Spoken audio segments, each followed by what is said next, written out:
할렐루야. 이 새벽에 그리도의 평강이 하나님의 은총이 여러분에게 가득 넘쳐나기 바랍니다. 하나님의 은혜를 받는 것은 내가 어떤 마음을 가지고 어떤 자세로 주님 앞에 서 있느냐 하는 것입니다. 평생 감사라는 책을 낸 정강 목사님이 이번에는 감사가 내 인생의 답이다 하는 책을 냈더라고요. 그러면서 거기에 이제 감사를 할 수 없는 상황 속에서 감사를 하면서 승리한 사람들, 그런 예들을 이렇게 예화를 이렇게 다 적어놨어요. 그래서 이번에 저도 그걸 보면서 주제를 좀 만들어야 되겠다. 정말 하나님 앞에 감사하다. 우리가 이 감사를 인생의 답으로 만들어야 되겠다 하는 그런 마음을 가지고 주제를 감사로 잡은 거예요. 자, 이 목사님 고백이 나침반의 바늘이 아무리 흔들려도 결국은 북쪽을 가리키듯이 자신도 어떤 환경이나 조건에도 감사를 잃지 않아야 되겠다. 말씀대로 살아야 되겠다. 그렇게 결단하고 그렇게 살아봤다고 하죠. 살다 보면 좋은 일만 있지 않았지만은 힘든 일을 만나도 그렇게 결심한 자신에게 감사를 빼앗아가지 못했다 하는 겁니다. 그렇게 하다가 보니까 더욱더 감사하게 되고 더 감사한 일들이 많이 생기더라 하는 거예요. 그 평생 감사라는 책을 통해서 더 많은 인간관계가 되어지게 되고 더 많은 사람들을 만나게 되고 하더라. 그러니 또 더더욱 감사를 버릴 수 없었다 합니다.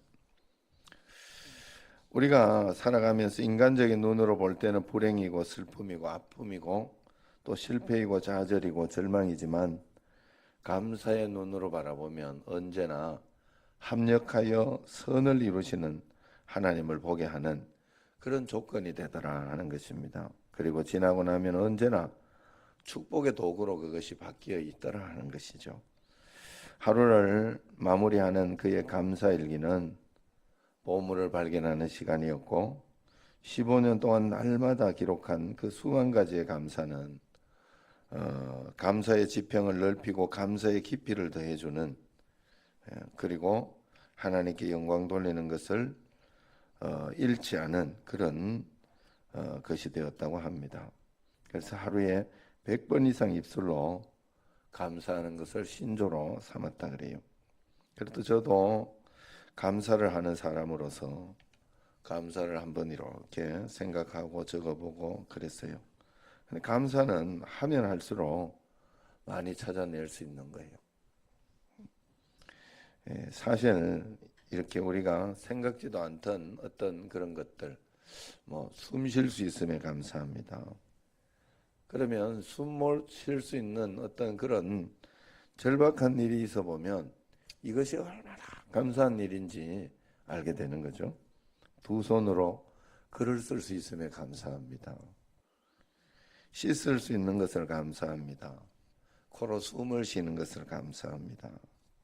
걸을 수 있는 것을 감사합니다. 넘어지지 않는 것을 감사합니다. 뭐 이렇게 이런 감사들을 하고 있으면 그만큼 절실함이 있었기 때문에 그렇다 하는 것을 알 수 있어요. 감사는 결국 우리에게 주어진 조건을 통해서 하는 것이 아니라 감사라는 것은 다른 관점에서 우리가 해석을 하는 거예요.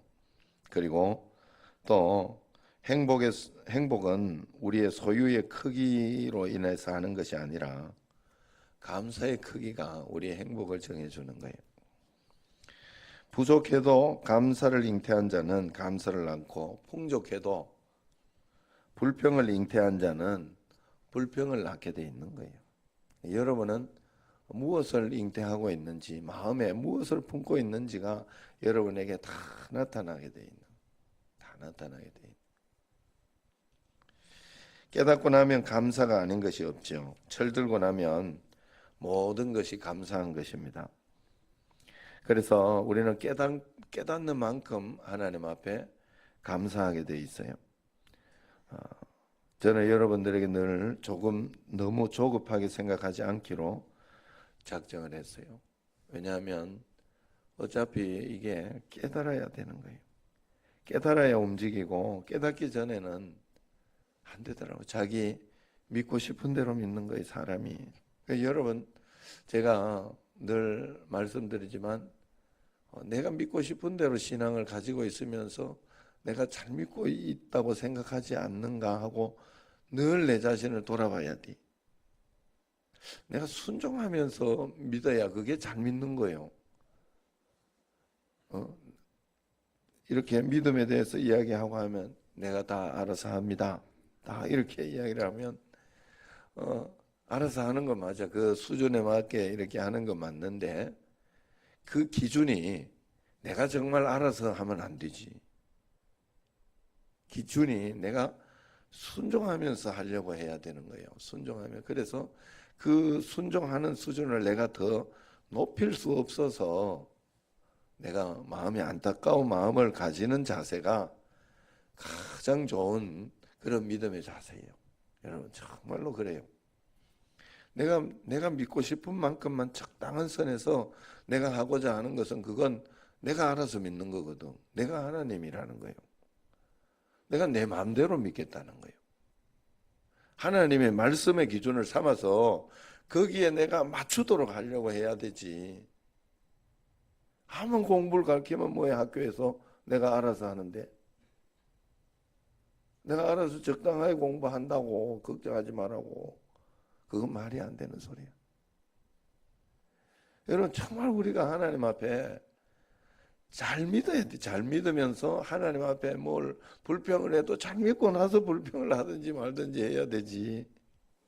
그런데 참 아이러니한 것은 잘 믿는다는 자체가 불평 자체가 없는 거예요. 그 자체가 이미 잘못 믿고 있는 거예요.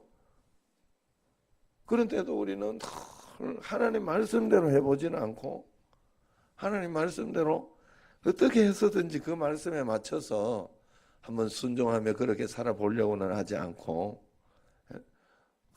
언제나 하나님을 판단하고 하나님을 지적질하고 그게 우리의 모습이에요. 사실 보이지 않는 어떤 그런 모습일 수 있어요.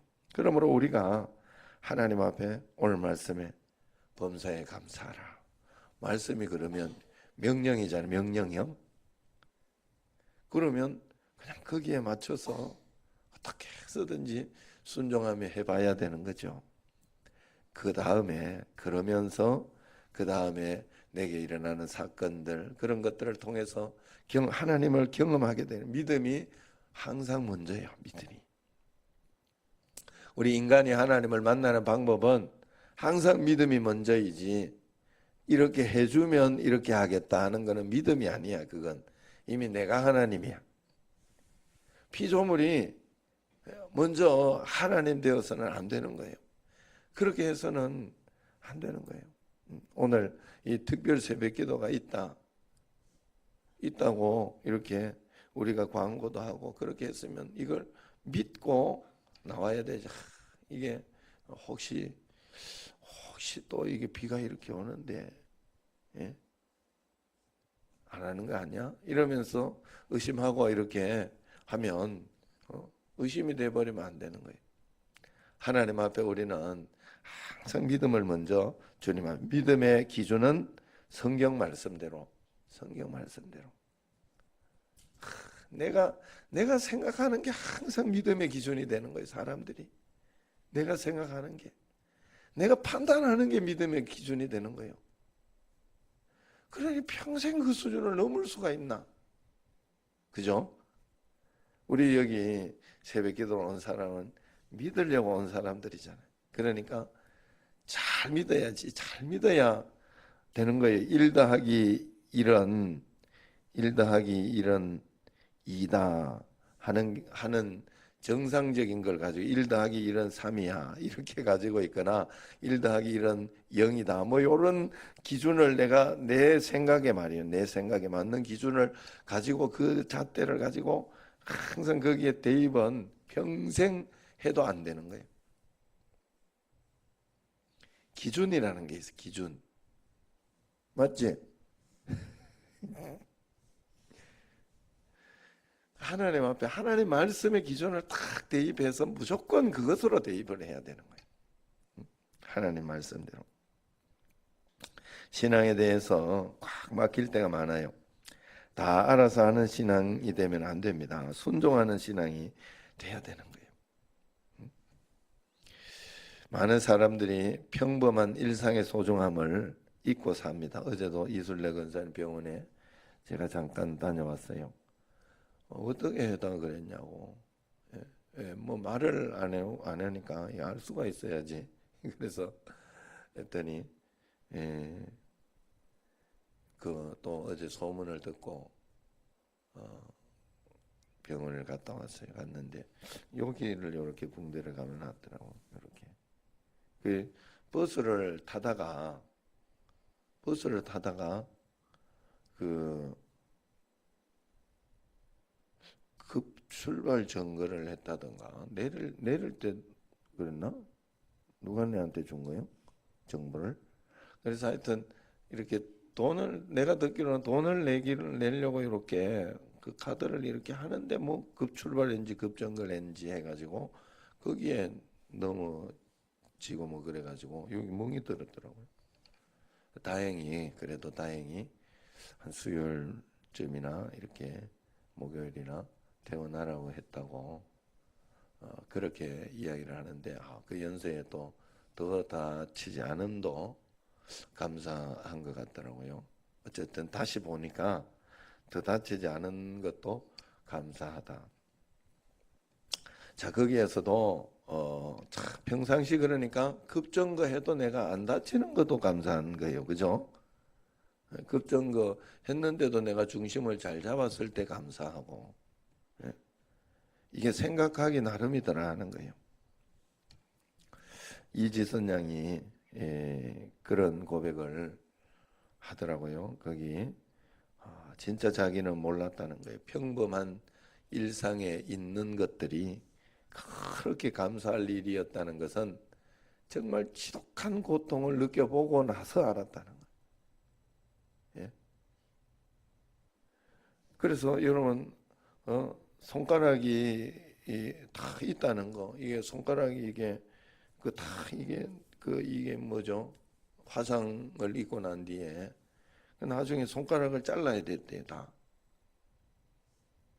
그런데 요거 하나는 남겨놓고 요 마디만 한 마디만 다 잘라야 되는데 한 마디씩만 자르는 게 굉장히 감사하더래. 요거 하나가 남아있네. 이래 봐요, 손 들어봐. 다 이게 지금 다 남아있으니 얼마나 감사해. 겪어보고 감사할 필요 없잖아. 그죠? 평상시에 다 한번 감사해 보자고, 우리가 하나님 앞에. 있는 것을 감사하고 없는 걸 가지고 자꾸 불평하지 말고 있는 것을 하나님 앞에 정말 감사하는 청신제일교회, 정말 그런 성도가 한번 돼보자 하는 거예요. 그러면서 또 이게 화상을 입고 나니까 여기 봐요. 요거를 잘 봐. 요거를 잘 봐요. 요 주름이 있는 게 그렇게 감사하더래. 왜냐하면 주름이 없으면 이게 안 된대. 이지선 양 이야기예요. 해보니까 아는 거예요. 그게 안 돼가지고 이게 굽혀지지가 않아가지고 당겨지니까 주름이 그래 중요하더래. 굉장히 이렇게 원망스럽고 해도 주름 있는 걸 감사하고 이 주름 있는 거를 그래라고 하잖아요. 감사하면 여러분 행복해지는 거예요. 여러분들이 삶이. 왜냐하면 내 마음이 불평되면 굉장히 힘들잖아요. 힘들고 답답하고. 그런데 마음속에 감사가 솟아나기 시작하면 더 이렇게 어떤 어려운 것이나 그런 걸 보면서 내가 정말 감사가 내 것이 되기 시작하면 사람은 생각에 따라서 다 달라지는 거예요. 자기의 어떤 그것이 행불행이 자기의 생각에 따라서 결정이 되는 거예요. 그렇기 때문에 하나님 앞에 다 일상을 감사하며 주님 앞에 나아가야 돼요. 감사하지 못할 때는 굉장히 불행한 겁니다. 인생을 마이너스로 사는 거예요.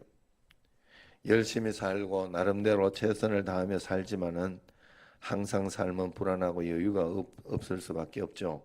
그러나 감사를 붙들고 살 때는 행복해지는 거예요. 삶의 만족도도 굉장히 넓어지는 거예요. 높아지는 거예요. 메투엘리가 이런 말을 했어요. 감사는 더하기와 같아서 모든 것에 감사하면 거기에 하나님의 축복이 더해진다. 어떤 일이든지 어디에든지 감사하면 플러스의 축복이 찾아온다. 그러나 반대로 원망과 불평은 빼기와 같아서 있는 것까지 빼앗기고 만다. 그랬어요. 여러분 정말 하나님 앞에 감사해서 플러스 인생이 꼭 되시기를 바랍니다. 그래서 감사하면서 살면 불만한 게 없어요. 감사는 복을 받는 그릇이에요. 하나를 감사하면 하나님께서 두 개를 주는 겁니다. 슈바이처도 그래서 감사를 삶의 비밀이라 그렇게 말했습니다. 인생에서 가장 멋진 일은 모든 일에 감사하는 것이다. 이를 터득한 사람은 삶의 의미를 아는 사람이다. 이런 사람은 삶의 신비를 모두 꿰뚫고 있다. 삶의 신비란 모든 것에 감사하는 것이다. 여러분 삶의 비밀을 알고 신비를 알면 범사에 감사한다 그랬어요. 슈바이처 박사가 이야기한 거예요. 오늘 감사를 놓치지 않으므로 뭐 다른 것 생각할 필요 없어요. 범사에 감사하라 했던 하나님의 명령입니다. 하나님의 지엄하신 명령이기 때문에 내가 이 하나님의 명령을 놓치지 않아 보리라 하는 그것 하나 붙잡고 주님 앞에 감사하다 보면 하나님께서 나도 그 약속을 지켰기 때문에 약속을 지킨 그 믿음으로 우리가 더 은혜롭고 복되게 살아갈 수가 있다. 매일매일 하나님 은혜 감사하면서 주님 앞에 영광 돌리고 주님과 함께 동행하는 그런 믿음의 축복을 다 누리는 여러분과 제가 되기를 주의 이름으로 축원합니다. 기도하겠습니다. 감사헌금 박영준 김은미